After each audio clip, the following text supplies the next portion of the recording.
ಭರಮಸಾಗರ ದೊಡ್ಡ ಕೆರೆ ಏರಿ ಇನ್ನಷ್ಟು ಬಿರುಕು ಬಿಟ್ಟಿದೆ. ಚಿತ್ರದುರ್ಗ ಜಿಲ್ಲೆಯ ಭರಮಸಾಗರ ದೊಡ್ಡ ಕೆರೆ ಅಪಾಯ ತಪ್ಪಿಸಲಿಕ್ಕೆ ದೊಡ್ಡ ಕೆರೆ ಕೋಡಿ ತೆರವಿಗೆ ಸಿದ್ಧತೆಯನ್ನ ಮಾಡಲಾಗ್ತಾ ಇದೆ. ಕೆರೆ ಕೋಡಿಯನ್ನ ತೆರವುಗೊಳಿಸಿ ನೀರು ಹೊರಬಿಡಲಿಕ್ಕೆ ಸಿದ್ಧತೆಯನ್ನ ಮಾಡಲಾಗ್ತಾ ಇದೆ. ಹೊಳಲ್ಕೆರೆಯ ಶಾಸಕರಾಗಿರುವಂತ ಚಂದ್ರಪ್ಪ ಸ್ಥಳಕ್ಕೆ ಭೇಟಿ ನೀಡಿ ಪರಿಶೀಲನೆ ಮಾಡಿದ್ದಾರೆ. ಪರಿಸ್ಥಿತಿ ಕೈ ಮೀರಿದ ಮೇಲೆ ಕಾಮಗಾರಿ ಕೈಗೆತ್ತಿಕೊಂಡಿದ್ದಾರೆ ಅಧಿಕಾರಿಗಳು.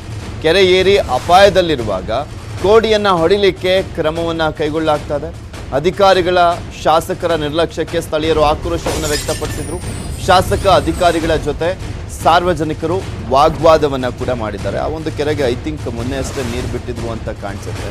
ಸಿರಿಗೆರೆ ಸ್ವಾಮಿಗಳು ಆ ಒಂದು ಕೆರೆಗೆ ನೀರು ಬಿಡಿಸುವಂತ ಕೆಲಸವನ್ನ ಮಾಡಿದ್ರು. ಈಗ ಏರಿ ಬಿರುಕು ಬಿಟ್ಟಿರುವಂತ ವಿಚಾರಕ್ಕೆ ಸಂಬಂಧಪಟ್ಟಂತೆ ಎಲ್ಲ ಆಗೋಗ್ತಾ ಇದೆ. ಇನ್ನೇನು ಅಲ್ಲೇನೋ ಬೇರೆ ಇನ್ನೊಂದು ದೊಡ್ಡ ಸಮಸ್ಯೆ ಆಗುತ್ತೆ ಅನ್ನುವಂಥ ಟೈಮ್ನಲ್ಲಿ ಕೊನೆಯ ಹಂತದಲ್ಲಿ ಅಲ್ಲಿರುವಂಥ ಶಾಸಕರು, ಹೊಳಲ್ಕೆರೆಯ ಶಾಸಕ ಚಂದ್ರಪ್ಪ ಮತ್ತು ಅಧಿಕಾರಿಗಳು ಬಂದಿದ್ದಾರೆ ಅಂತ ಆಕ್ರೋಶವನ್ನು ವ್ಯಕ್ತಪಡಿಸಿದ್ದಾರೆ ಅಧಿಕಾರಿಗಳು.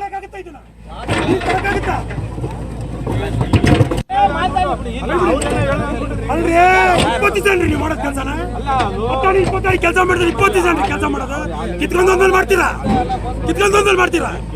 ಹೇಳಿ ಇಂಜಿನಿಯರ್ ಏನಂತ ನಾನು ಕಾಂಟ್ರಾಕ್ಟ್ ಅಂತ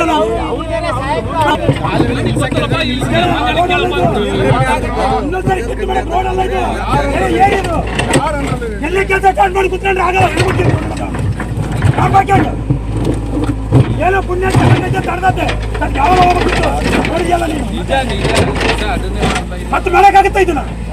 ಮಾಡಕ್ಕಾಗುತ್ತಾ?